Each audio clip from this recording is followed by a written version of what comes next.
Louvado seja nosso Senhor Jesus Cristo, para sempre seja louvado, e que todos os seres humanos de toda a terra um dia vai ter que louvar o Senhor quando estiver diante dele, quando nós estivermos diante do juiz, do grande juiz, onde ele nada nos dirá, apenas nossa própria consciência nos falará.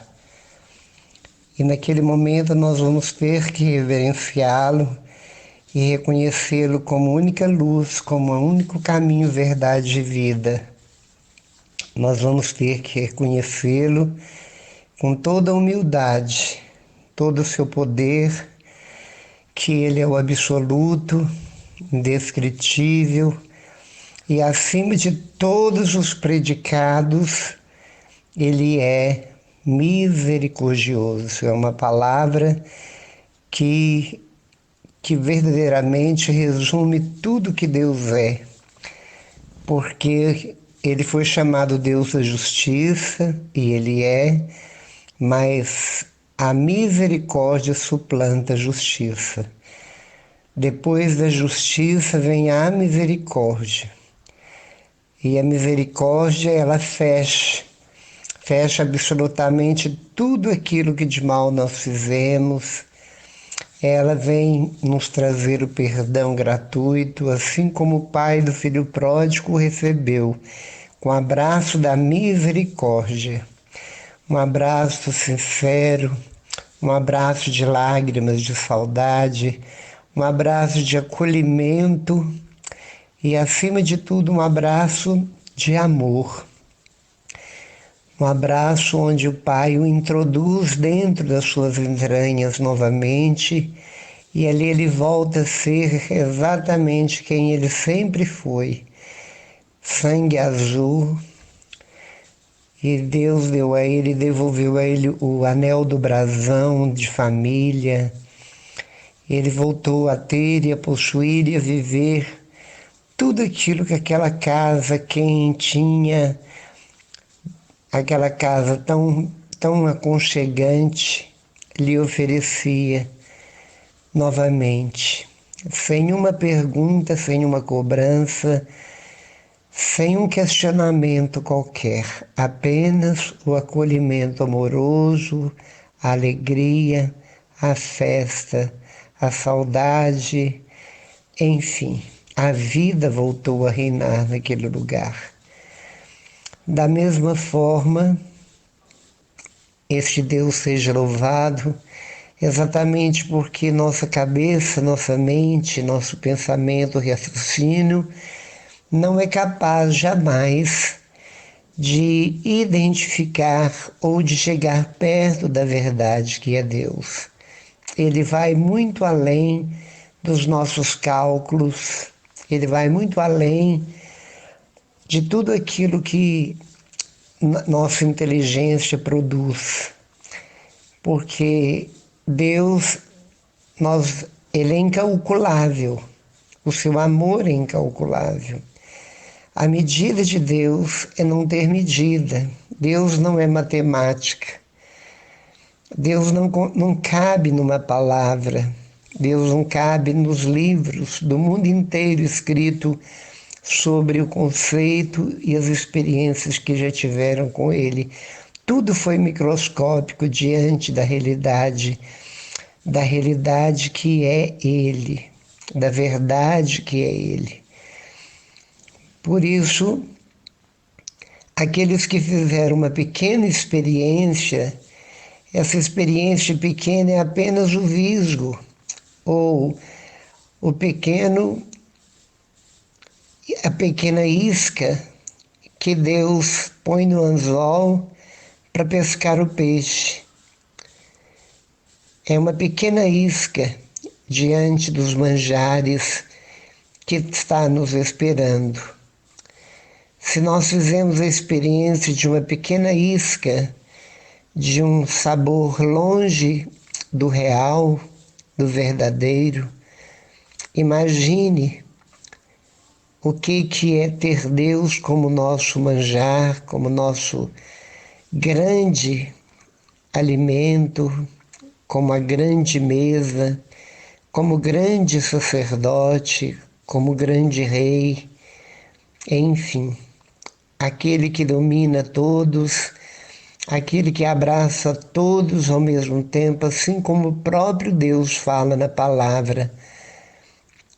Eu quis, como a galinha, aconchegar todos os pintainhos sob minhas asas, mas vós não quiseste, por isso vossa casa vos é deixada vazia.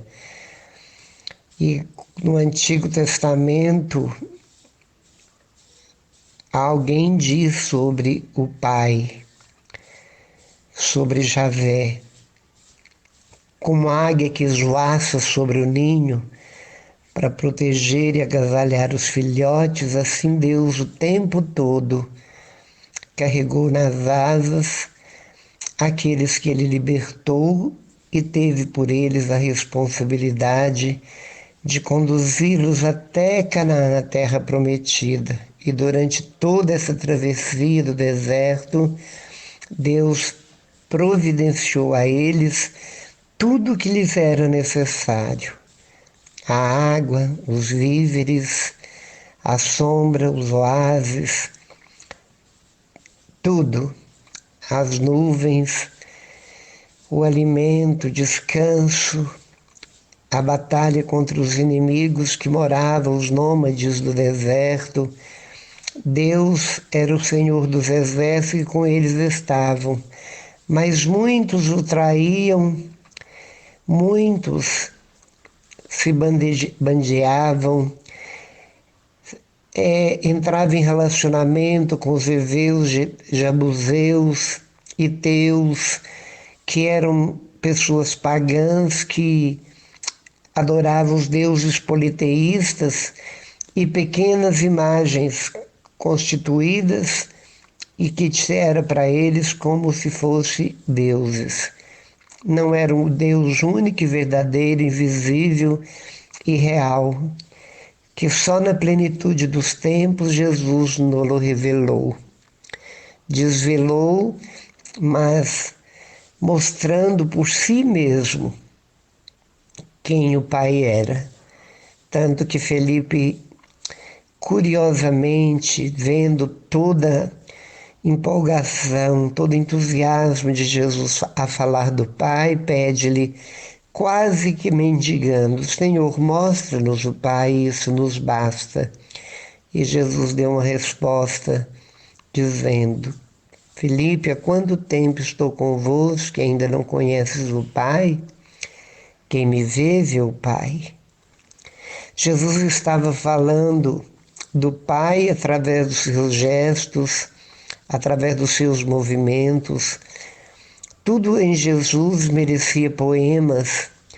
Todos os movimentos de Jesus mereciam poesias, grandes discursos, cheios de elogios a Ele, a Deus, cheios de temor a Ele.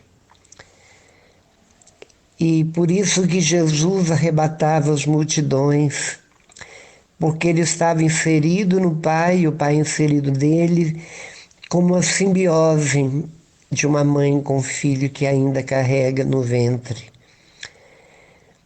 Todos os movimentos de Jesus eram sinônimo de uma gravidez do Pai, e o Pai a gravidez do Filho, e ambos cheios e plenos do Espírito Santo que os ligava.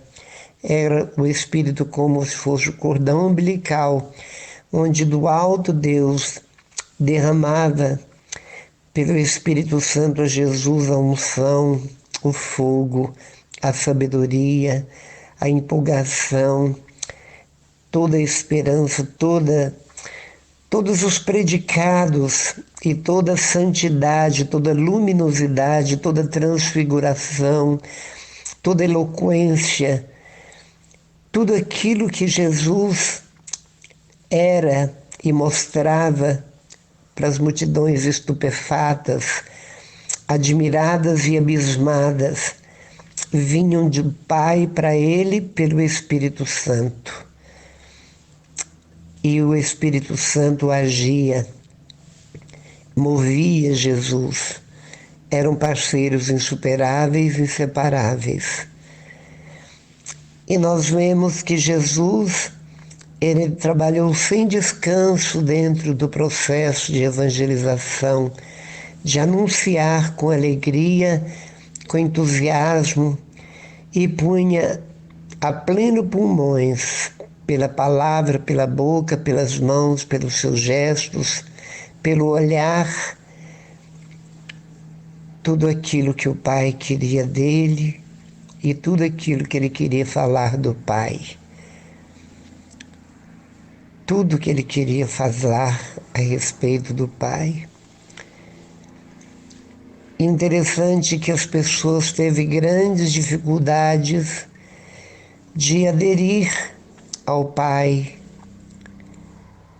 Grandes dificuldades porque o sinônimo de pai, no meu tempo de criança para trás, dos meus pais, dos meus avós, os pais eram sinônimo de braveza, de pessoas assim silenciosas que não tinham diálogo, mas tinham atitudes, e a educação que eles davam para os filhos era brutais, era de uma radicalidade doentia. E quanto mais para trás, mais assim eram.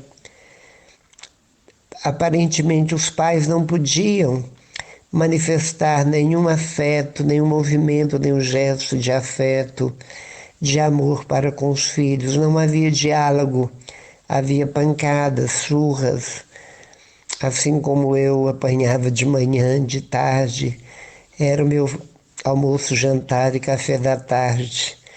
Quando meu pai não nos pegava, eu e meus 2 irmãos mais velhos, que dormíamos no mesmo quarto, nos acordava no meio da noite, já com a correia na mão, e batia em cada um até cansar, e depois que voltava repetindo a mesma brutalidade, até que ele não dava conta mais, e minha mãe na porta, nos empurrando para dentro do quarto para a gente não sair e apanhar mais. E aí, se a gente se eu disser por que apanhávamos, vocês não acreditam. Era por quase nada, e hoje é o contrário. Antes a educação era rígida demais, e hoje que eu vivi, também estou vivendo, a educação, a criação, ela é muito light.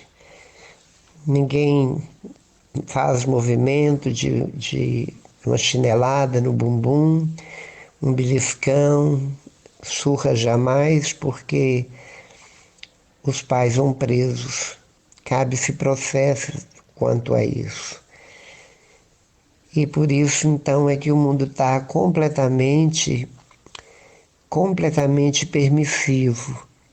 Tudo se permite, tudo pode. Só não pode rezar demais, não pode ir à missa demais. É interessante que isso preocupa os pais, não é? Os pais ficam preocupados, eles querem filhos que sejam do mundo. Os pais, principalmente os homens, eles querem que os filhos sejam machões, que sejam garanhões, que sejam assim. Esse que é o orgulho do pai. E a mãe muitas vezes idem, quer saber que o filho é literalmente um homem. Mas homem, para muitos pais, significa exatamente o avesso do que Deus quer. É provar que é másculo dentro do lado da sensualidade, da luxúria, dentro deste lado pecaminoso, impuro. É assim. E a humanidade vai caminhando e não sabemos para onde. Onde que vai dar esse caminho. Eu só sei que este caminho também é o contrário, é o caminho onde existem as ressacas, as margens desse caminho. Existe a depressão neste caminho. Existe o pânico neste caminho, existe a morte precoce neste caminho, existem as doenças estranhas e muitas doenças que psicossomatem no corpo neste caminho. As pessoas que são criadas muito livres, muito cheias da própria vontade, elas não conseguem crescer, elas ficam como Zaqueu, empirriadas, pequenas, quase que sofrendo ananismo, vamos dizer, dentro da mente. Não são capazes de enfrentar a vida, não é capaz de enfrentar a vida, sempre vai depender de ajuda e sempre vai estar desprotegidos. Então, neste caminho, muitas pessoas amedrontadas, assustadas, exatamente porque os pais não souberam ensiná-las a enfrentar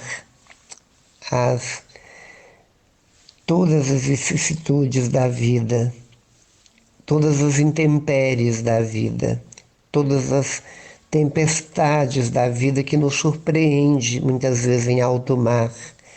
De repente, a bonança está ali e de repente as ondas sobem. Sobem gigantescas e vêm contra nós. E nós precisamos aprender a enfrentar os perigos, as contradições da vida. É preciso sabermos enfrentar os inimigos que nos surpreendem muitas vezes, são surpresas muitas vezes, surpresas benignas e surpresas malignas dentro deste caminho que nós caminhamos, que é o caminho que Jesus nos chama. Todos nós enfrentamos. Não quer dizer que seja um castigo, que seja isso, que seja aquilo. Mas nós sabemos que Deus é um grande pedagogo. Ele ama todas as criaturas. Ele não ama nossas atitudes, que vai contra a sua vontade. Mas Ele ama todos aqueles que são imagens semelhantes dele. Mas não ama nosso pecado. Por isso que Deus está sempre permitindo as controvérsias, as contradições nessa caminhada que fazemos nesse vale de lágrimas. Vamos viver sempre caminhando e sempre duas coisas opostas caminhando uma junto à outra. A morte anda de mãos dadas com a vida, a dor caminha com o alívio, o medo caminha com a coragem, a doença caminha com a saúde e assim tudo caminha em dupla. O bem caminha com o mal, a alegria caminha com a tristeza.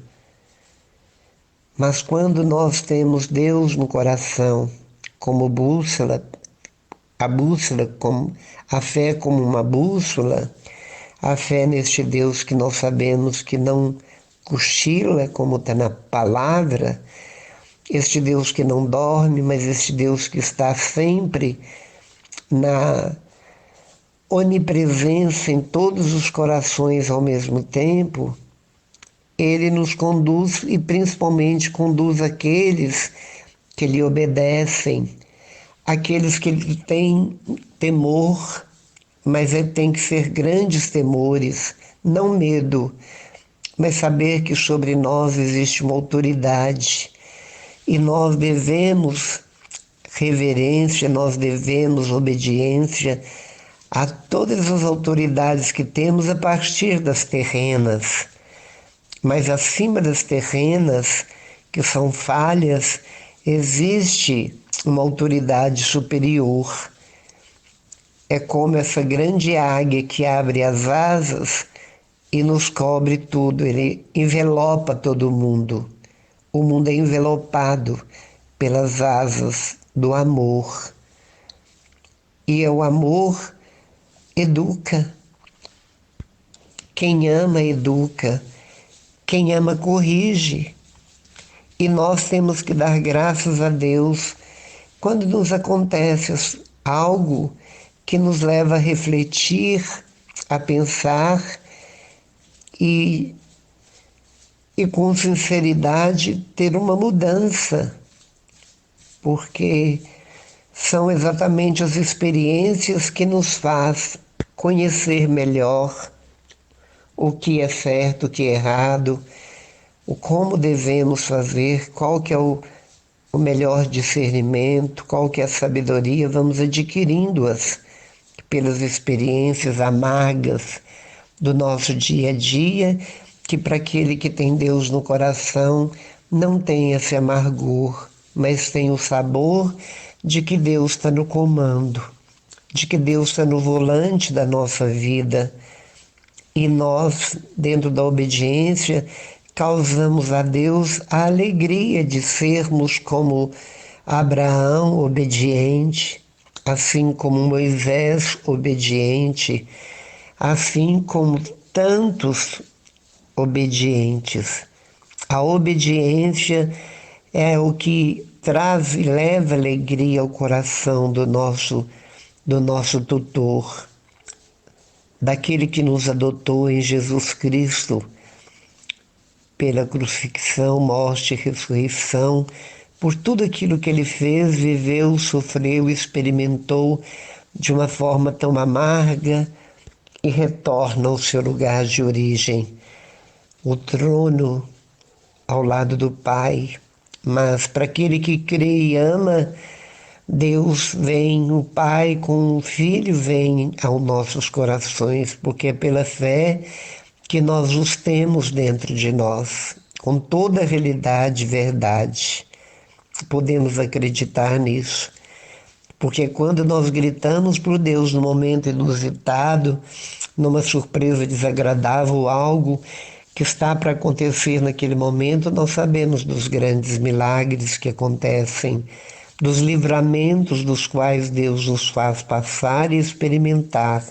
E nós vemos que foi a mão de Deus que nos livrou de grandes perigos, da morte iminente, talvez precoce, e vamos aprendendo e vamos fazendo com que tudo isso leve nossa fé a ir dilatando nosso coração e nós vamos dando mais espaço a Deus dentro de nossas vidas, em todas as circunstâncias do nosso dia a dia.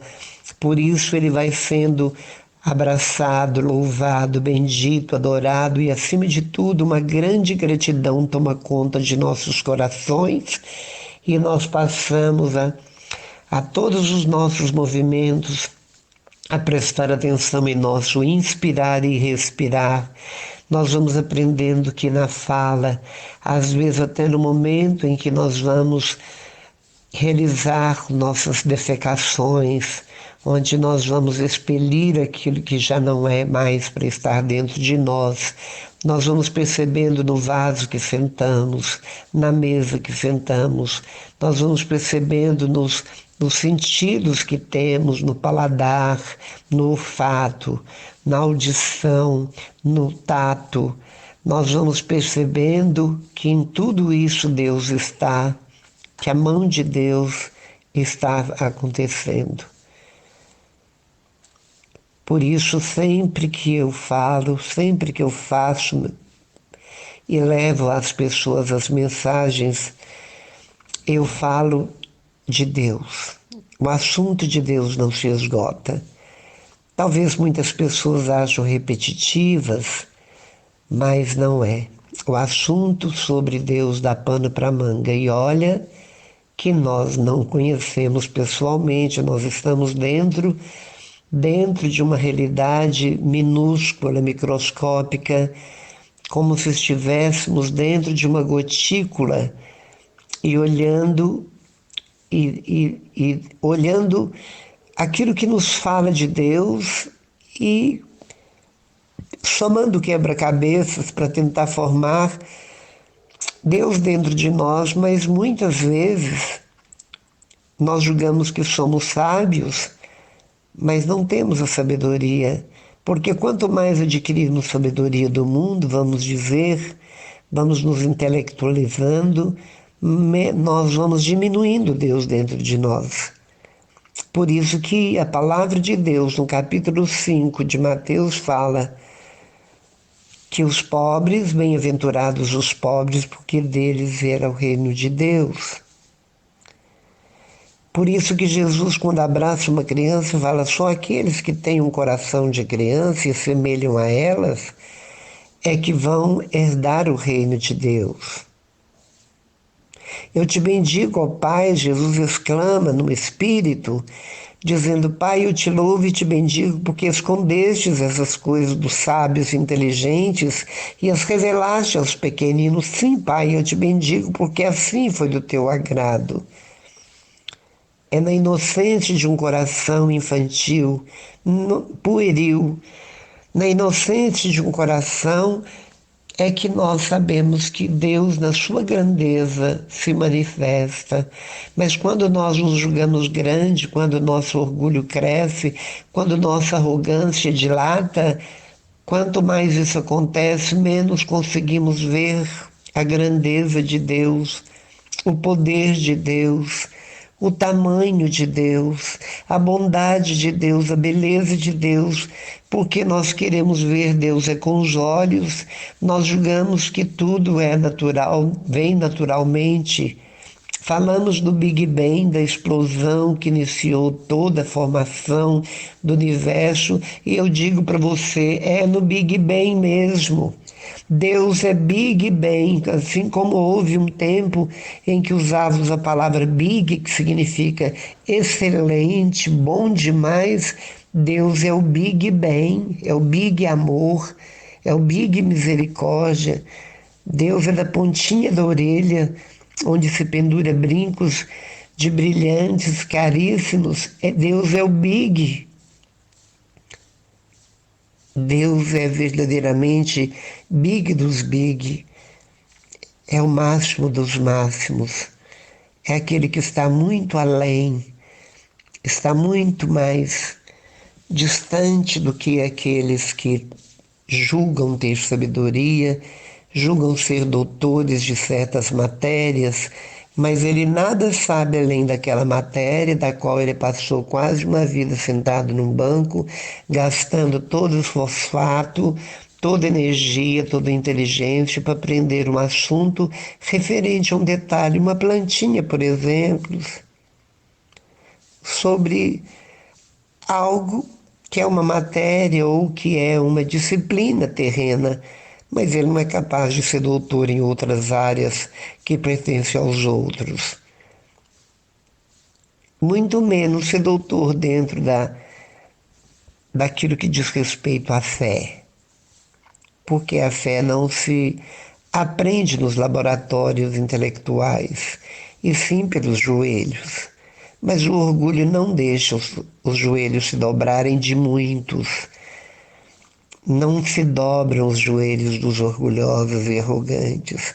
Apenas o humilde se dobra, porque ele tem o hábito, porque ele acredita, porque ele entrou na escola dos joelhos da mãe, dos joelhos do pai.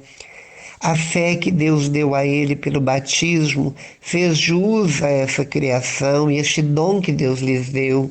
Então ele se dobra por inteiro.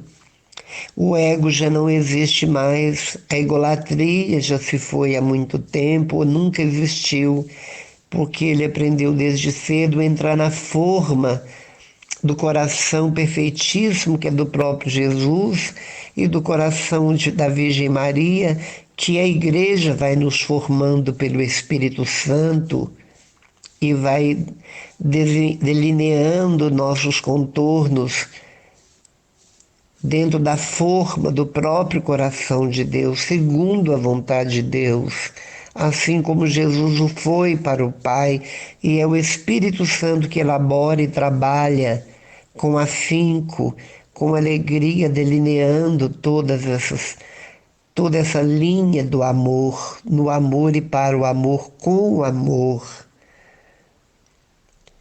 E nós estamos vivendo a oitava da ressurreição. A festa mais importante, a festa litúrgica mais importante de nossa amada e mãe igreja é a festa da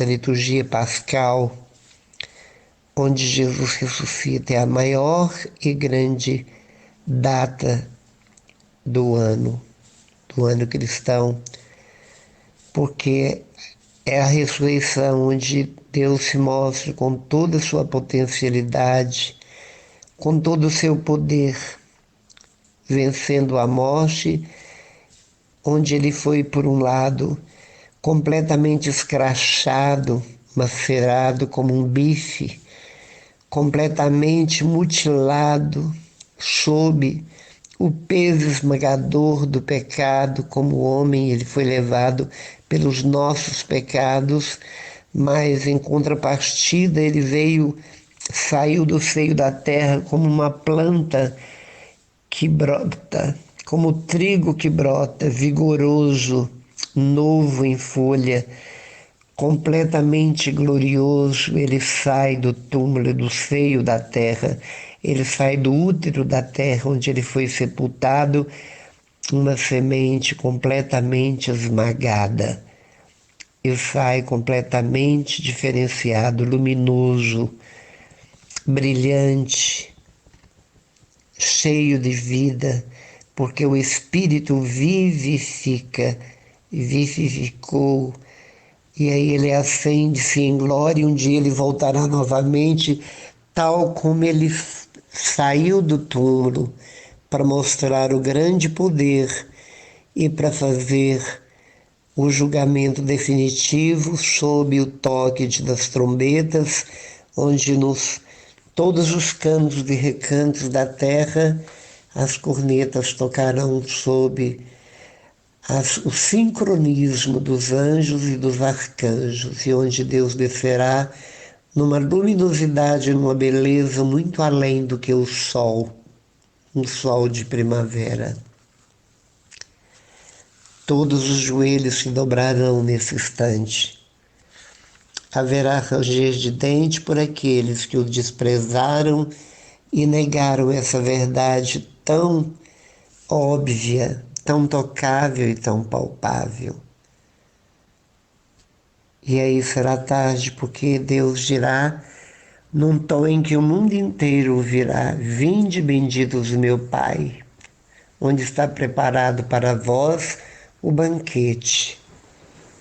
E dirá para aqueles que andaram o oposto e o contrário, numa desobediência terrível: ide para o fogo eterno, vós que não fizestes a vontade do Pai.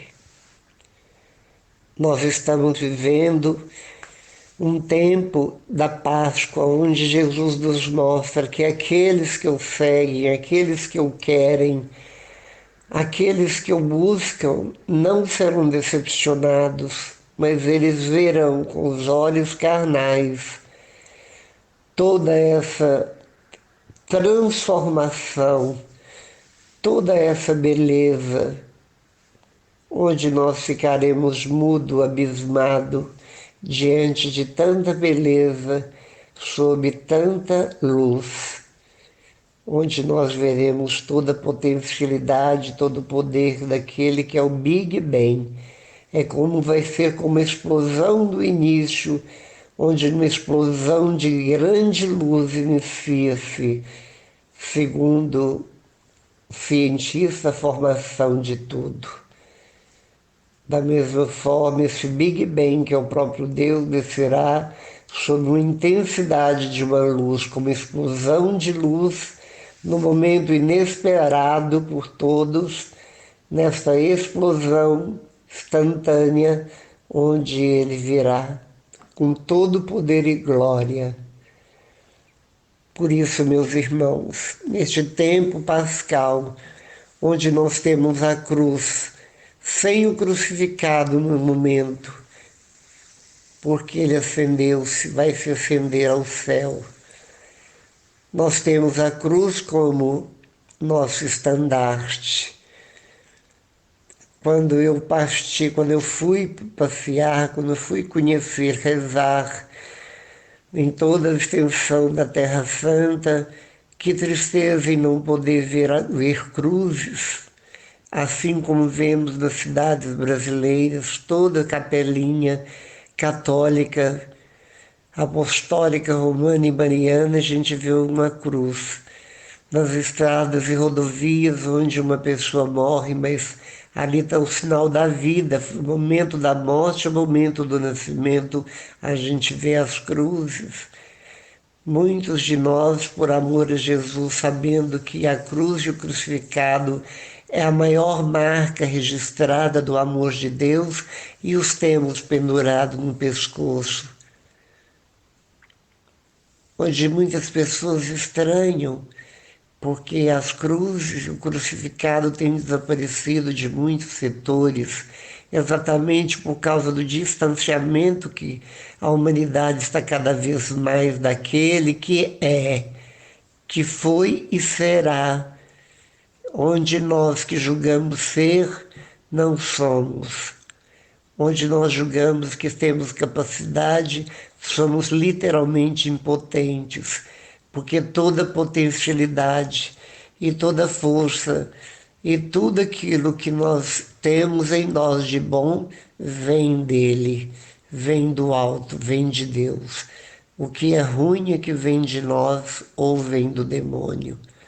Por isso nós temos que aprender e aceitar essa catequese que nós temos tendo a oportunidade de ouvir para colocar em prática. Eu nunca falo meu nome, quem sou eu, porque não importa.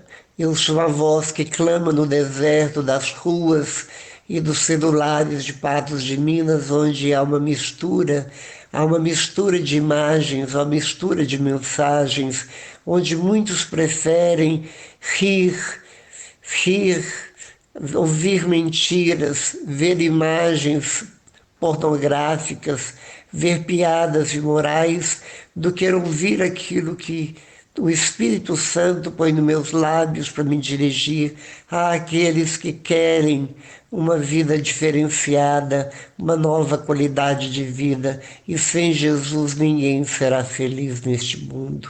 A felicidade começa quando nós angariamos a amizade de Jesus. Por isso, olhe para a cruz neste momento e veja, ela é a grande prova da sua salvação. Seja grato à cruz, fazendo o sinal de cruz, com reverência, com rigor, sem a mínima vergonha ou respeito humano, quando passamos diante da igreja. Não esconda que você é cristão, mas tenha orgulho de sê-lo. Não tem necessidade de você ter imagens na sua casa que detecta que você é cristão católico, mas seja você uma grande imagem de Cristo, de um cristão na sua casa, sem nunca contradizer a sua fé, a sua fé. Seja manso na sua casa, seja compreensível na sua casa, seja acolhedor na sua casa e, acima de tudo, seja o próprio amor na sua casa e, se possível, para defender a fé da sua família, dê a sua vida, se preciso for. Morra pela causa de Jesus, morrendo pela humanidade, de alguma forma, gastando seu tempo, gastando sua vida, gastando tudo que você pode para ajudar, para salvar, para matar a fome, para vestir os nus, para dar o remédio, para dar o agasalho, para dar vida, e a vida em abundância que Deus te dá e que está dentro de você, que crê, que acredita, que reza, que tem uma intimidade com Deus e que renuncia a tudo aquilo que não é da vontade de Deus para fazer cócega no coração de Deus. A alegria é a minha conversão, é a sua conversão. Dê seu primeiro passo. Ele não vai te levar ao objetivo, mas vai te aproximar. Que hoje, neste momento, você esteja dando o seu primeiro passo.